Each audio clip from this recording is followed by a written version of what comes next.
morning. Well, thank you so much for joining me today. Thank you for accepting the invite. How are you doing? I'm fine, thank you. Good morning. Hello, everyone. So I built a tradition on the marketing blueprint. I like to give a little bit of a background to the people I invite because I invited you for a reason. I love your marketing career and I find it very inspiring. But let me give a few hints on why I think you have a very peculiar background. And you'll have the chance to tell me whether I get something wrong or whether I missed something immediately after, if that's okay with you. You actually started your career at SCC and then you moved to 𝘁𝗵𝗶𝘀 after that as a sales leader, which is something that's pretty amazing in your background. Because I'll tell you later, but I've invited quite a few people in Marketing Blueprint, all with very different, very unique backgrounds, but none of them so far have had that sales background. So I think that's definitely something I want to dig into. Then you moved to IBM, where you shifted from sales to marketing, and you went back to indirect sales later in your career when you started at HP, then shifted again to marketing at a later stage. And that's where you started having multiple roles within HP with pretty impressive growth there. And where today you manage the entire EMEA marketing scope. But beyond just your corporate marketing career, you also happen to have marketing hobbies. You are an active member of the CMIT, which is a French club for marketers in tech. And you've actually even been a chairwoman of the club for a while, which is exactly where we've met. Is that a good intro? Does that really represent your background, or am I missing something major? I think it's correct. So yes, I'm a combination of both marketing, sales, and I run also some business units. So I have this kind of expertise. And finally, I think marketing is my home. So let's see. So the reason I think that's pretty amazing is I see, maybe not every day, but every week there is an article. Every week there is a conversation. Every week I see people talking about the need for sales and marketing alignment as a holy grail that everyone wants, but is so difficult to get.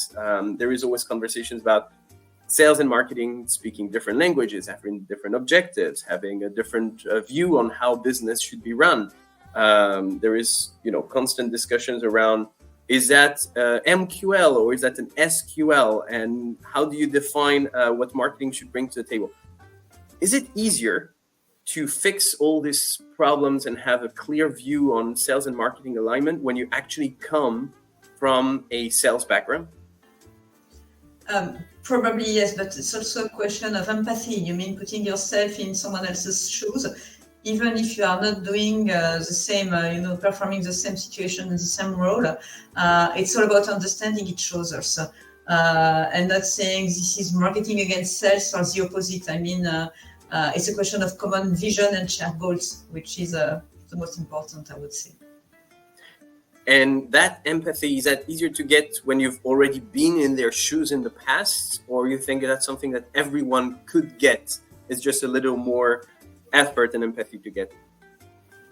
So I think it's easier coming from sales. However, whatever the situation is in personal or professional life, we should always try to understand each other and why others are experiencing difficulties to a certain point. Sometimes we disagree, but to certain points, this is also taking, other point of view in mind and trying to act with it. So you said that marketing is your home, and it is quite notorious that for most companies, you make more money in sales than you make in marketing. So if it was not for salary reasons, what was the switch for you, deciding that you actually wanted to get your skills into marketing and no longer do the sales side of the job? What was the trigger? What made you want to have a shift in career? I think I'm comfortable with broad scope, acting both on strategy and operations. So in my current role, I have strategies to implement and to design. And in the meantime, I can deep dive into, some very practical and concrete examples. Whereas when you're in sales, even being an account manager on a large account, I had the feeling that the scope was maybe a little bit less broad. So to me, playing on wide scope is super nice. That's funny. That's something I hear a lot, and I feel it myself. One of the big strengths of marketing is you actually get to touch everything. You talk about branding, you talk about content, you talk about ads, you talk about understanding the customer. You actually talk to the customers because you need to build stories with them. You need to build strategy and plan. So that's the breadth of and the variety of skills that are required and tasks that you're working on that actually got you. Did you know that before moving to marketing? Is that the reason why you moved, or is that the reason why you stay in marketing? I did because I was in a business school, so you learn plenty of things, and so I had in mind that with marketing you can act on strategy and so on. And then being in sales, I experienced the power of marketing. I was also in business development position, and when you're in marketing, you have the ability to play both with business development and sales. Yes, this is what I like to do. Now you are incredibly successful in marketing. You have a very nice role in a very famous company. Is there a chance that at some point in your career you may want to go back to sales, or you think that's not my home and I want to keep developing that one and there's still more stars I can grab?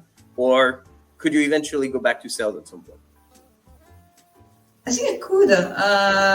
Building a career, you have kind of a vision and you think on what to do, but it always happens that you have to do some steps that are different from what you anticipated. You've got the plan and then you've got to adjust. And you must be flexible. So it would be also okay, I think. But natural, easiest path for me would be to stay within marketing, I think. Or doing some kind of product marketing at a BU level or something like this. You just said you have a plan. Did you have a plan when you started your career? Did you plan on being where you are today? Did you plan on going into marketing at some point? Or were you just looking at what's going to happen in the next 12 months? Or were you already thinking about this is where I want to be 20 years from now and this is how I'm going to get there?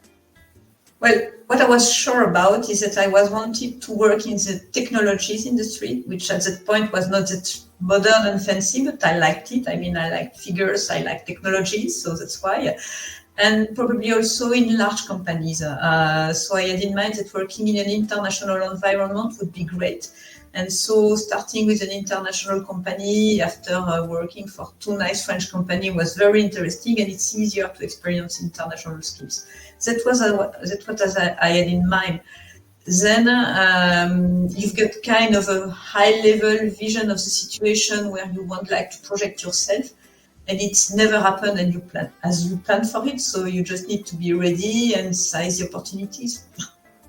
So actually, what was the opportunity? How did you get into marketing? Is it because someone knocked on your door and said, there is this opportunity, I think you would be fantastic for the job? Or was it you actually seeing, oh, there is an opening there and I want to try it? How did that happen? How do we switch from sales to marketing? It's a non-formal combination of both. When I was being in sales at IBM, I was looking at the marketing position, and they've got a lot of evangelists and marketing people are quite experienced, and the company was large with plenty of offerings. So I said, wow, that sounds great. And in the meantime, the company was moving the talent maybe every 2 years, 3 years. We were not staying in the same role. So it was a good match with an open marketing position and me thinking about, well, I could try this.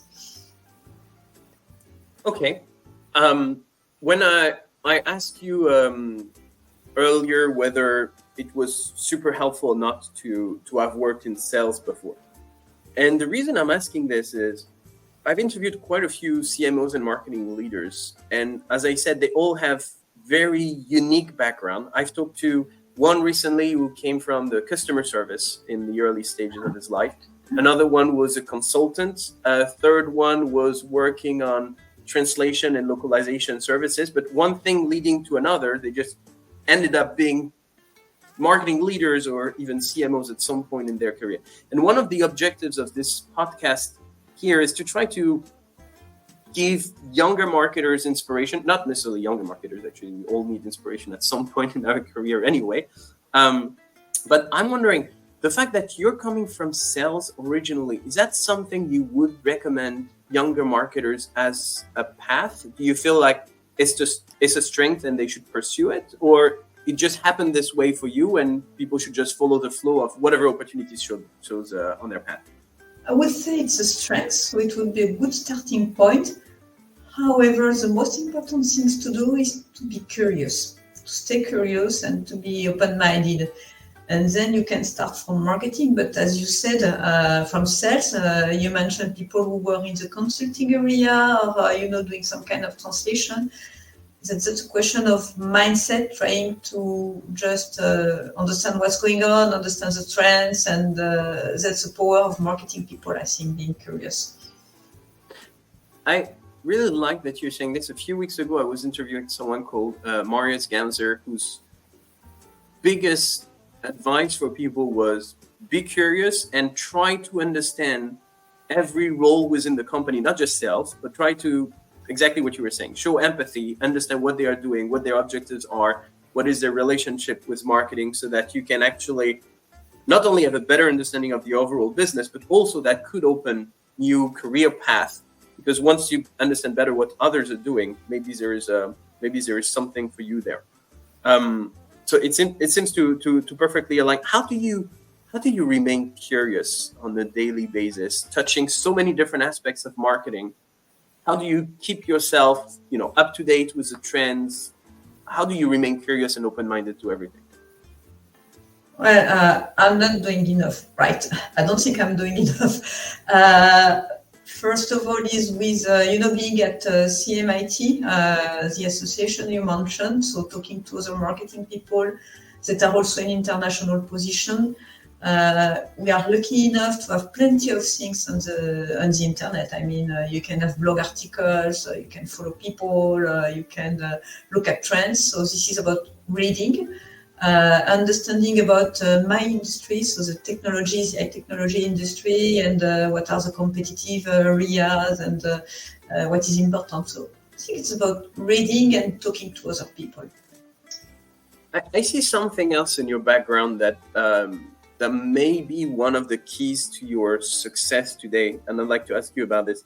I've seen two types of marketing leaders. You have those who have been jumping from one role to the other every couple of years, and with each jump you get probably a salary increase and a title jump, and then you can climb the ladders this way. And you took another path, which is you've been incredibly loyal to the companies you've been working with, and each company has rewarded this loyalty and hard work by helping you climb one step at a time. Looking at your career at HP and see that you started with one region, then added another block, then one more block, and your region is becoming bigger and bigger. What's your recommendation here? Do you think that loyalty is the best way to climb? Do you see that everyone should have their own path? What is your top tips, I guess, to if anyone wanted to have your career and be in your shoes in a few years' time? What's the best way to get there? So I'm not sure that's good to stay for a whole life in a single company. It's okay to move a little bit. However, from my side, I am never recruiting someone who is doing 2 years there and then 2 other years there and 2 other years and 2 other years, because you need to build. So you build a career, you build relationship, and you grow your skill. Not only by being curious and jumping from one company to another, but also by acquiring more deeper expertise and experience. Otherwise, it's superficial, I would say.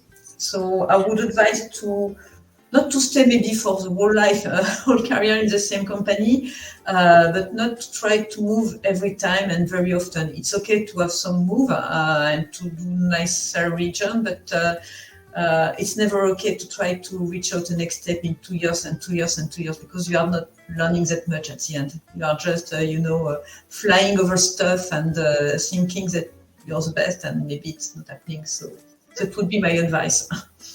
So what's, when you recruit people, one item you just gave us is you make sure you recruit people who had some tenure and spent some time in companies and not been jumping around. What are the other things you're looking for when recruiting people? And I understand that my question is incredibly broad because, as you said, marketing has so many different aspects. You're not necessarily going to look for the same skills for someone who is in demand gen or lead gen, or someone who is in content and branding. But are there some top skills that someone who would like to apply to be part of your team today? Are there some skills or behavior that they should have to make it to the top of the list and have a chance to join your team? So first of all, I'm looking at my whole team and trying to bring people which will fit within the team and create some kind of diversity. So I do really believe in diversity in point of views, sharing different ideas and getting different backgrounds. Because I mean, if I'm taking only people coming from one specific, position, from marketing to marketing with X years of experience, and from this company and from that one, and not from that one is not good. So I'm trying to look at the background. And then what I'm looking for is people who have the potential to do something else. So it can be marketing, it can be something else, but the potential to learn about something new and the potential to be flexible with whatever can come. I mean, we noticed with COVID that you can suddenly change the way of doing marketing, very suddenly, I would say. No more face-to-face events, plenty of digital marketing, which is fine. So you need people who are able to cope with it. I've heard that from someone else a few weeks ago. Looking at the potential is incredibly important, and I absolutely agree with that, because again, in marketing, there's so many different aspects that making sure that you have people who can grow from one role to the other, reinvent themselves when things happen, like the pandemic, as you said. But how do you, by looking at a CV and by having an interview with someone, which is never long enough. You can't have an interview of 24 hours, so at some point it's going to have to end. How do you capture the fact that this person will have potential and would fit your requirements? So I'm looking at the track record. It can be someone young or someone older. Just looking at achievements, project done on top of the current marketing position, the way it is explained. I mean, we're marketing people, so it's okay to describe a lot what we are doing, but in marketing, we should market ourselves. So the structure, of the CV and the way it is presented and the choice of the word, it's a question of format also, but it's important. And then you can see that there is some energy, even if, this CV form. So what is the energy? What is the background which is behind this? Some keywords probably. And then if I want to move further, then it's an interview, of course. And it's also question of how many CVs you get for a position, and so then you are able to choose, not to choose, and that's how it works. So another aspect of your career is, as I mentioned, you manage the whole EMEA. So it's not, you're based in France, but it's not just France, which means many languages, many different cultures, markets with different dynamics. How do you manage multiple? Today you are in this role and you're doing great in this role, but how did you get there? What are the skills when you are a local marketer and suddenly you want to expand? You don't necessarily speak all the languages, you don't necessarily know personally all the markets, so you're going to have local experts that are going to help you there. But how do you get to a more global role, and most importantly, how do you get successful in a more global/international role? So I think, first of all, it's a question of we have to be humble. France is a large country, but it's not largest in EMEA. I'm not covering the whole EMEA scope, but France is a large country, but not the center of the world. And you need to observe. So I think the first 3-6 months, you try to understand what are the cultural differences, behaviors, ways of saying, yes, I will do, no, I won't, or, all the background behind this. And then progressively you can act and decide. The most important, by the way, in management and in international management is to be able to decide. Not taking decision and just staying as you are is not the right thing to do, whatever the culture is. And then at HP, we are lucky enough to have plenty of enablement and virtual training and coaches to help us. So it's also a question of taking what you have, taking the resources and recognizing that you're not an expert and you will learn because it's okay. You're there because you have soft skills, and you just need to work and to learn so that you can run a team accordingly. And actually, you mentioned the pandemic earlier, but the fact that you work with people across multiple regions, I guess with or without pandemic, being remote or in the office, anyway, you were working with people who were not necessarily on the same time zone, or at least not in the same office, for sure. So you already had that kind of a remote work in a way where you're not necessarily with the people in the same room all the time. Is that something that came naturally? How do you keep, I mean, you kind of touched on the culture aspect of things, that you need to have culture fit, diversity, but still people that can actually work together. How do you get your team's culture to thrive, even though they are not necessarily, again, same culture, same language, same room? How do you make that happen in your team? So by talking to people individually, but also by creating a common vision and a sense of what is the direct direction. So people are working together and describing what they would like to achieve for the company in my team. So let's share common goals on business, grow the size of this business, create more vision for the sales, sharing best practices also. So I have regular communities where people are sharing the good news, the bad news, and we are trying to understand between countries. And also several times per year, I am having a fun session with all the countries. So I mean, last time it was for Christmas, and everybody was explaining its Christmas tradition and just taking, nice time. Having also some kind of fun at work sometimes is good also, and you can do it virtually. It's not the same experience, but it's always okay. And I am trying to help them creating contact between each other so that they can break the boundaries and have informal conversation or calls. So that's how I'm doing.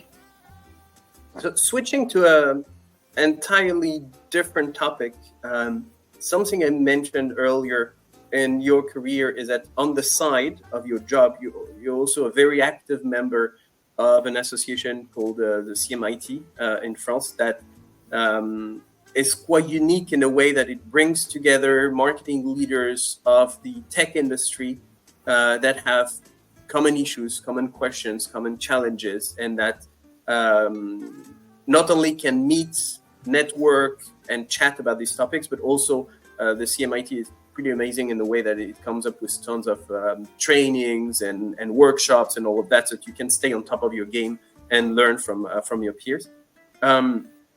From a career perspective, 𝘁𝗵𝗶𝘀 is all about networking, knowing other people and learning from them. Do you feel that networking part is a very important ingredient of being successful in your marketing career, or is it just an add-on? I do believe in efficiency. So networking is good whenever it is useful and efficient, and you give something and you have something back. So losing myself in networking discussions won't be the right things to do. So what I like in 𝘁𝗵𝗶𝘀 is that people are talking about business or personal stuff, but just trying to help each other and making sure that the marketing community is growing in the tech industry, and that is efficient because we are growing our skills and we are also helping for the future. So that's what I think is important. Not only working for ourselves, but also working for the marketer of the future, defining the standards, the principle, helping on growing soft skills, being curious about the market. So would you recommend, young marketers starting their marketing career, would that be important to join? 𝘁𝗵𝗶𝘀, of course, if that's the right one, but even other clubs, is that important to join these associations? Yes, I think it is important. So 𝘁𝗵𝗶𝘀 in France is well known and working super well. But also you can have communities of practice. If you do prefer to join a virtual community, that's okay. Or you can find a way to create other connection, but trying to get in touch with your peers, having discussion, understanding how other industries are working, by the way. So to take ideas is absolutely what you have to do. Okay. Unfortunately, we're already at almost 25 minutes, so I won't have a chance to ask all the questions I had prepared for you. It goes fast. It goes incredibly fast. One more question for you. One last question for you. What top advice, and you've given quite a few pieces of advice already today, but for someone fresh out of school or with just 2-3 years of experience in marketing who would really like to be in your shoes in a few years' time, what is your best piece of advice between, you mentioned don't necessarily jump ship every other day, try to stick around, not necessarily for your entire career, try to be curious, try to network a little bit, learn from others. You've given us tons of things already today, but what would be your top piece of advice for someone who wants to be successful and have a long career in marketing? So don't be shy. Marketing is about also marketing a brand and marketing ourselves. So if you are just trying to market things and you're in the background and you are not showing yourself, it's not good. So you have to push the opportunities and you have to fight for challenges.